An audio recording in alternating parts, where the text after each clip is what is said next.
Vous êtes, mesdames et messieurs, sur NCA, la nouvelle chaîne africaine, et bienvenue à vous dans Frontal, votre rendez-vous qui vous plonge au cœur de l'actualité politique sur le continent. 25 mars 2024, l'Assemblée nationale togolaise adopte un projet de loi portant révision de la Constitution. D'importants changements sont annoncés, dont, entre autres, le passage au régime parlementaire, de même que l'élection du président de la République, non plus au suffrage universel direct comme autrefois, mais par les parlementaires pour un mandat unique de 6 ans. Des changements qui font bondir l'opposition et la société civile togolaise épaulée par l'épiscopat togolais. Elle exige le retrait pur et simple de cette réforme, parle de coup d'État, non sans fustiger l'instauration au Togo d'une monarchie. Le président de la République, Faure Gnassingbé, sensible et attentif au tollé que suscite la réforme, demande à l'Assemblée nationale une seconde lecture. Mais cela suffira-t-il à calmer les esprits? Sommes-nous au Togo à l'orée d'une crise politique majeure? Si oui, quels en sont les ressorts véritables et quelles sont les voies possibles de décrispation? 3 avocats togolais avec moi pour en parler. Maître Mawaba Songe Balouki, vous êtes avocat au barreau de Marseille en France et vous ne voulez pas du tout entendre parler de cette réforme qui, selon vous, n'augure rien de démocratique pour votre pays, le Togo. Mais on en parle au cours de cette émission. Merci, maître. Merci, monsieur Togbu, pour l'invitation. Raphaël Niama Bandé Azaré, vous êtes avocat au barreau de Paris. Vous êtes également vent debout contre la réforme annoncée dans votre pays, le Togo. Vous dites bien connaître le fonctionnement du pouvoir togolais. Vous avez été par ailleurs l'avocat de Pacha Gnassingbé, le grand frère de l'actuel président de la République. Mais qu'est-ce qui, dans cette réforme, vous rebute? On en parle au cours de cette émission. Merci, maître. Je vous remercie de l'invitation. Je remercie la nouvelle chaîne africaine et je pense que dans le débat, on ira dans les détails. Merci à vous. Alessi Iou, vous êtes avocat au barreau de Lille en France, membre du collectif DMK Dynamique Monseigneur Podjro, une organisation de la société civile togolaise. Pour vous, il ne s'agit même pas de réviser cette réforme, de revoir cette réforme, mais de l'enterrer, tout simplement. Vous nous en donnerez les raisons dans cette émission. Merci. Merci, M. Togbe, pour votre invitation. D'avoir accepté notre invitation. On commence par vous, Maître Songe Balouki. Je l'ai dit, le 29 mars dernier, le président de la République a demandé à l'Assemblée nationale une seconde lecture parce qu'il est attentif au tollé que semble susciter cette réforme. Une démarche qui vous satisfait? Non, pas du tout. Sensible à quoi? Au tollé. Mais qui a occasionné la crise? Ce n'est pas son parti et les autres qui sont à l'Assemblée nationale, mais ils pouvaient tout simplement retirer. La relecture, pourquoi faire, au fait? La relecture, c'est pour gagner du temps. Parce qu'en sa qualité de président de la République du Togo, l'article 150 alinéa 1er de la Constitution de 92 lui donne obligation de se lever contre les renversements constitutionnels. Donc, en tant que président, il pouvait dire « Ah non, s'il n'est pas au courant, s'il n'est pas à l'initiative, si c'est juste quelque chose qui lui tombe dessus, il pouvait dire en application de l'article 150 alinéa 1, je me bats contre ça, il ne faut pas. » Pourquoi parlez-vous de renversement? Ben, c'est un renversement constitutionnel. La réforme actuelle en débat? Ce n'est pas une réforme, c'est un renversement constitutionnel. Qui renverse qui? Je comprends pas. On nous change de république. Oui. Voilà. Est-ce que c'est comme ça qu'on change de république? Non. Pour changer de république, il y a une procédure bien établie qu'on a déjà fait plusieurs fois. On est à la 4e République, donc on sait le faire. Est-ce que c'est comme ça que ça s'est fait les autres fois qu'on a voulu changer de république? Non. Ils savent très bien que ce qu'ils sont en train de faire, ce n'est pas légal. C'est un renversement constitutionnel. On ne peut pas passer de la 4e à la 5e République de nuit, voté par quelques députés. Non. Hier, j'ai diffusé une vidéo de Feu Gnassingbé Yadema. Oui. Quand il faisait la campagne pour la 4e République, il a dit « Le pouvoir ne m'appartient pas. Le pouvoir appartient au peuple. » Donc, il faut demander au peuple s'ils veulent changer de république ou pas. Faire un projet, soumettre au peuple pour que le peuple vote oui ou non. Est-ce qu'on ne sait pas changer de république au Togo? Si, on sait le faire. Ce n'est pas la première république. Pourquoi on n'a pas fait comme les autres fois? Est-ce qu'il y avait un débat? C'est maintenant qu'ils créent le débat. Ils créent la crise exprès pour pouvoir changer de république. Parce que pour qu'on puisse changer de république, il faut qu'il y ait certains troubles. Il faut peut-être à la sortie d'une guerre, peut-être à la sortie de gros bouleversements sociétaux, parce que la constitution, c'est un contrat de société. C'est la fondation de la République. Donc, il aurait fallu aller au référendum. C'est ce que vous nous expliquez. On n'avait même pas besoin de changer de but. Donc, on n'a même pas besoin d'aller au référendum puisqu'il n'y avait aucun problème. C'est maintenant qui crée le problème. Ah. Pour vous, vous ne trouvez même pas l'opportunité d'un changement, d'un passage de la 4e République à la 5e République? Non. C'est bien votre point. Mais le problème, le fait est que la réforme, elle est là. Non, la réforme n'est pas là. On se bat pour que justement, Monsieur le Président de la République applique la Constitution de 92. L'article 150, il peut le faire. Alors, à ce stade, la réforme a été votée par la représentation nationale. On va dire ça comme ça. Le président demande une seconde lecture, mais pour l'instant, une réforme est adoptée par le Parlement qui est censé être composé des représentants du peuple togolais. Mais très rapidement, Maître Mandé Azaré, qu'est-ce qui, mis à part la question les questions de procédure et de forme, dans un régime parlementaire, vous rebute? Non, mais moi, je pense que je vais aller dans le sens de Maître Mawamba Malouki. Et effectivement, on ne peut pas, comme vous le dites, on ne peut pas tout de suite laisser de côté cette question de procédure. D'accord. Parce qu'en fait, c'est elle qui pose problème. Elle pose problème parce que nous ne pouvons pas, au moment où nous sommes en train d'organiser les élections, la date des élections avait été bien connue. C'est ça, le 20 avril. Exactement. Au moment où tous les députés, où tout le peuple a les yeux tournés vers les élections, qu'un groupe de députés, et je rappelle qu'aujourd'hui les informations parviennent et qui font état de ce que ce n'est pas tous les députés qui sont allés à l'Assemblée nationale et tout le résultat qu'on nous a présenté était vraiment du faux. Nous y reviendrons peut-être, mais les informations concourent dans ce sens. Donc, un groupe de députés ne peut pas aller à l'Assemblée nationale en catimini, sans débat préalable, sans débat de pédagogie pour informer le peuple et se mettre je dirais pas à réviser la Constitution, mais à changer de république, de régime. Ce n'est pas possible. Donc, cette relecture que le président de la République demande, je rappelle que c'est une stratégie de repli. Nous avons vu la même chose en 2005 quand Fonya Singbe a pris le pouvoir avec plus de 500 morts. Il s'est retiré, confié le pouvoir à Abbas Bonfo, mais il est revenu en force. Depuis 2005, il y est encore. Vous pensez que l'histoire se répète au Togo? L'histoire se répète, donc c'est un repli stratégique et les Togolais doivent l'avoir à l'esprit. Ça, c'est un. De deux, je dis que c'est un repli stratégique parce que le président, après avoir rencontré l'Assemblée nationale la dernière fois, a demandé le report des élections. C'est le gouvernement qui a sorti le communiqué. Quel est le lien entre la révision constitutionnelle et les élections qui sont programmées? Cela voudrait dire tout simplement que le président veut opérer malgré tout un passage en force. Donc, ce repli ou ce report, cette relecture qui est demandée pour dire que je suis sensible à l'intérêt qu'a suscité le projet, c'est un repli stratégique. Sinon, le président sait, il est conscient, je termine par là, que à la prochaine Assemblée, il n'est pas sûr qu'il ait la majorité. Et qui parle de relecture parle certainement d'une nouvelle adoption. Et donc, ayant conscience qu'il n'aura pas la majorité à la prochaine Assemblée, il veut opérer un passage en force et c'est pourquoi il a reporté les élections. Si vous permettez... Oui, s'il vous plaît. Je dirais que aujourd'hui, la situation dans laquelle nous vivons au Togo est une situation voulue par le souci, peut-être nous y reviendrons, d'une seule personne de régenter le pouvoir au Togo. Et je crois que c'est ça que les Togolais sont en train de combattre. Je dois préciser d'emblée que le représentant du pouvoir que nous avons invité n'a pu faire le déplacement pour être dans cette émission, quelque chose que nous déplorons. Mais ce n'est que partie remise encore une fois. Il y aura d'autres émissions pour évoquer cette crise, puisque visiblement il y a déjà crise.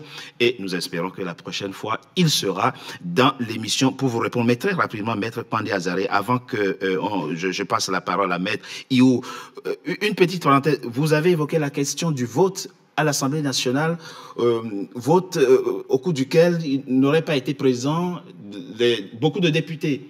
Est-ce que le règlement de l'Assemblée nationale ne demande pas ou ne permet pas des votes par procuration? Moi, je ne sais pas. Mais oui, il y a des votes, la possibilité de voter par procuration, mais je crois quand même que le vote par procuration doit être limité à un certain nombre de députés. C'est-à-dire que, par exemple, l'Assemblée nationale peut prendre ses décisions quand un quorum est atteint.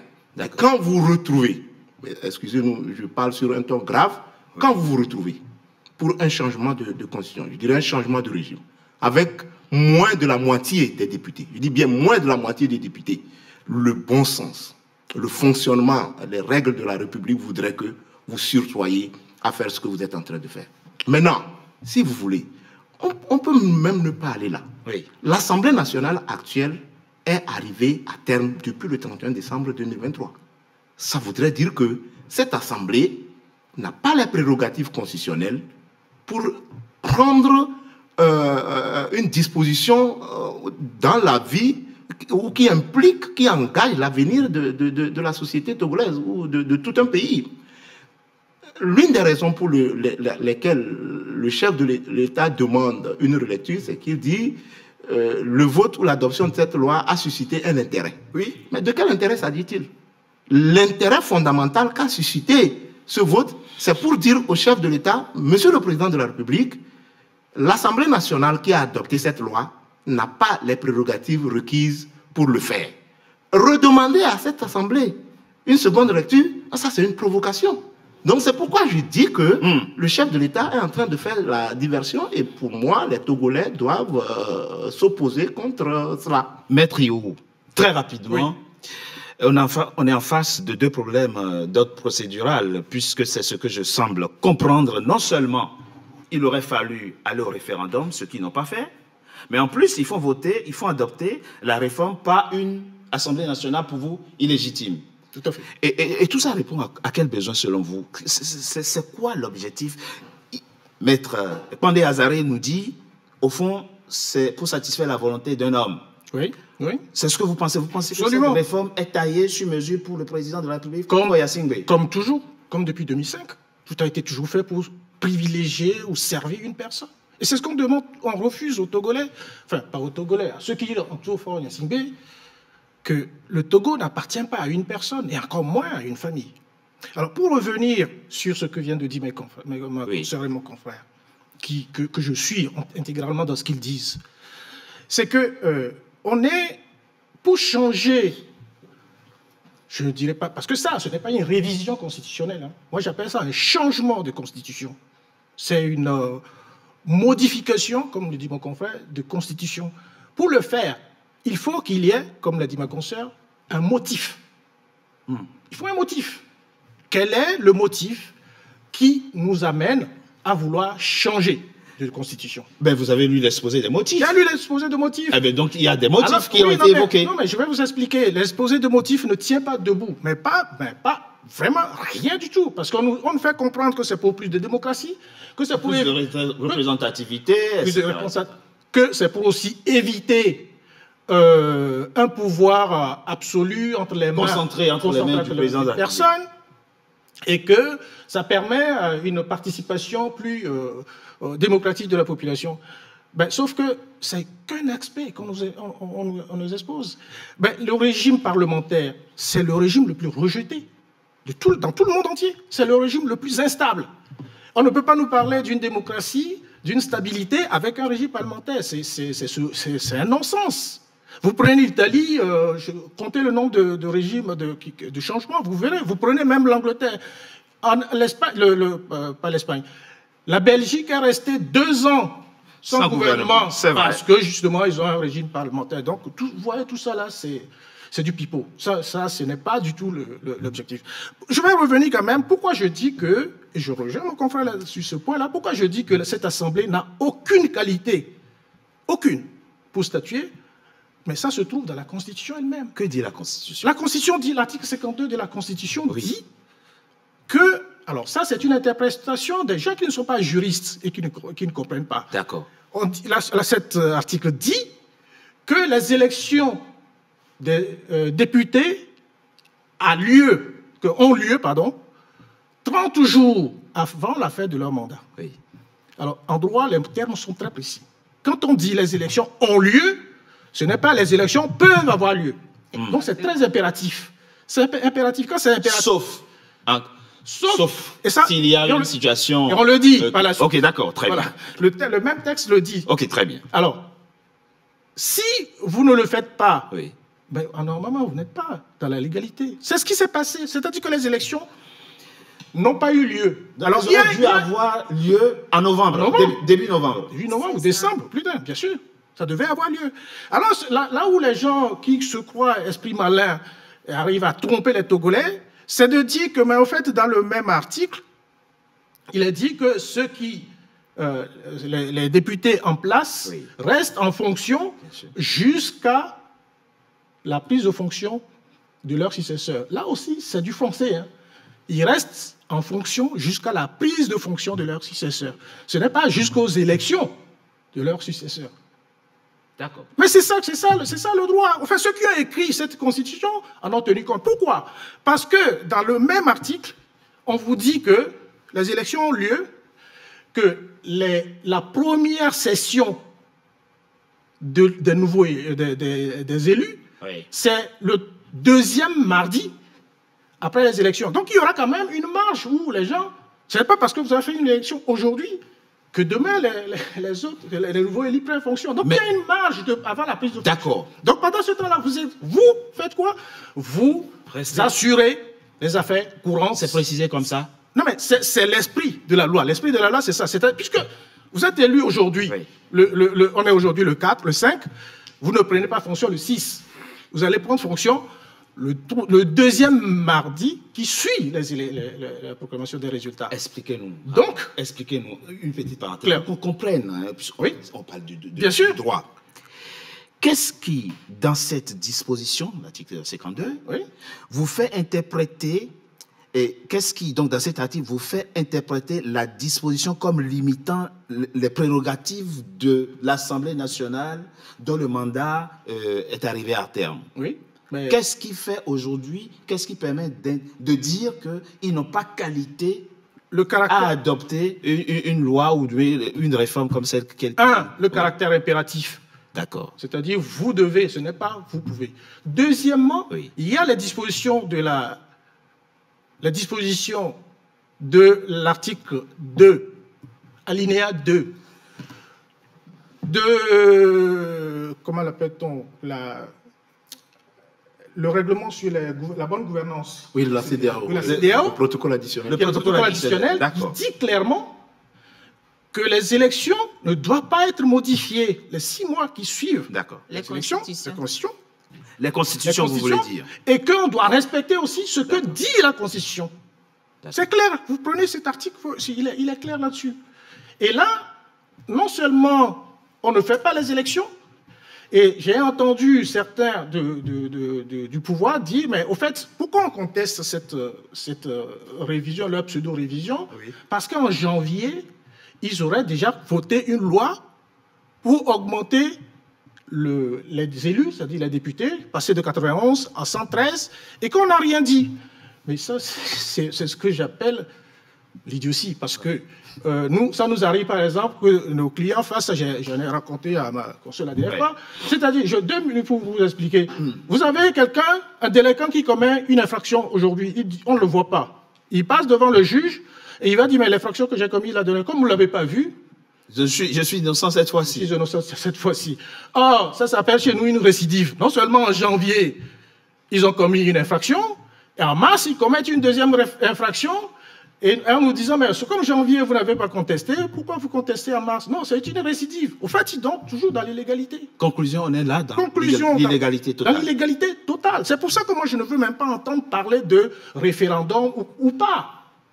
Non, on est dans l'illégalité totale. Les personnes, quand vous prenez une décision par une personne qui n'a pas qualité de faire, sa décision, elle est nulle.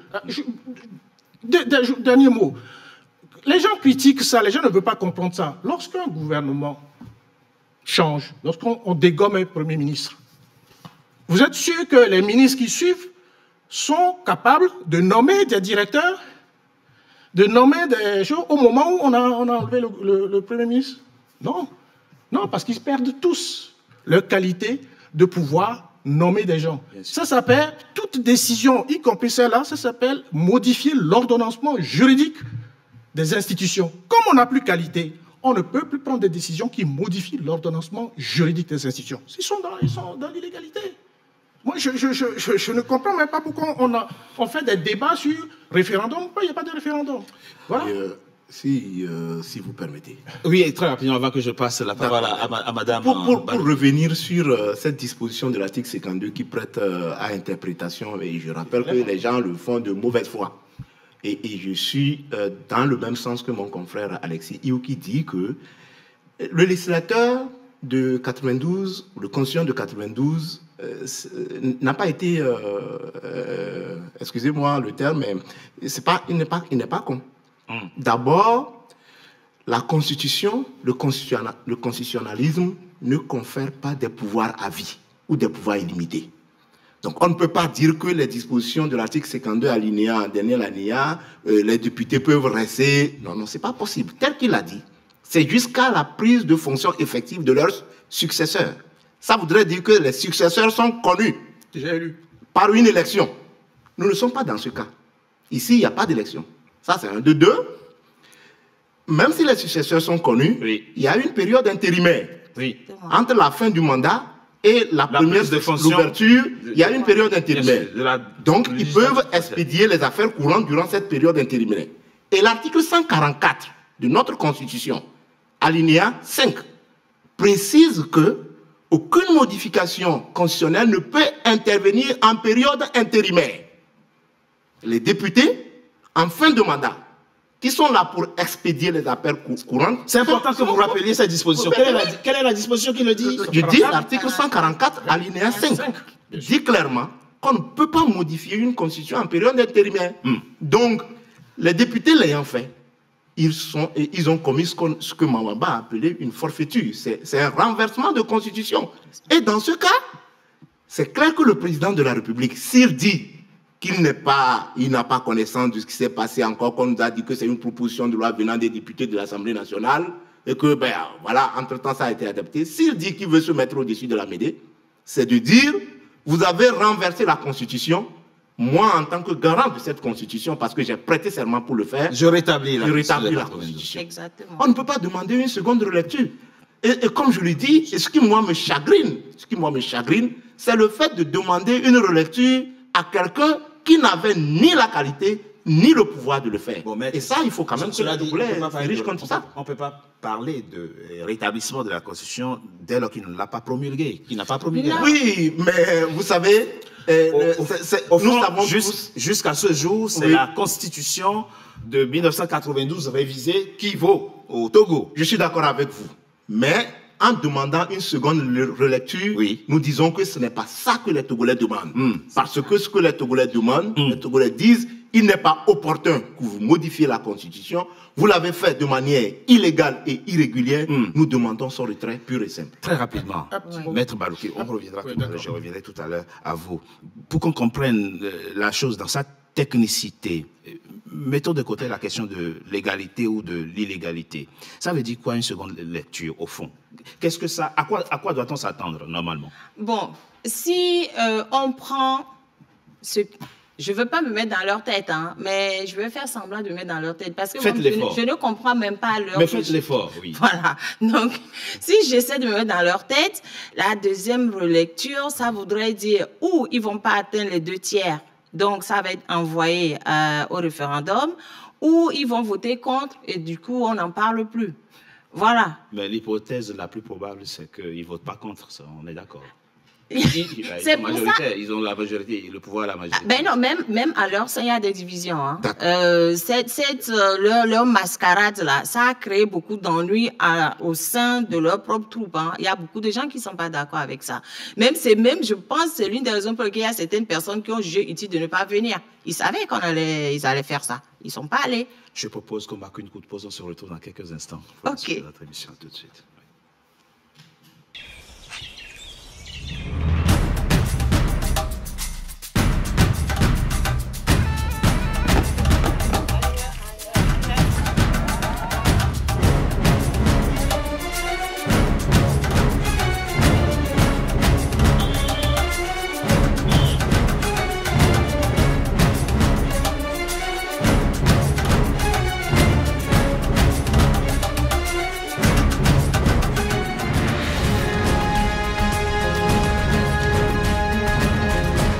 NCA, la nouvelle chaîne africaine.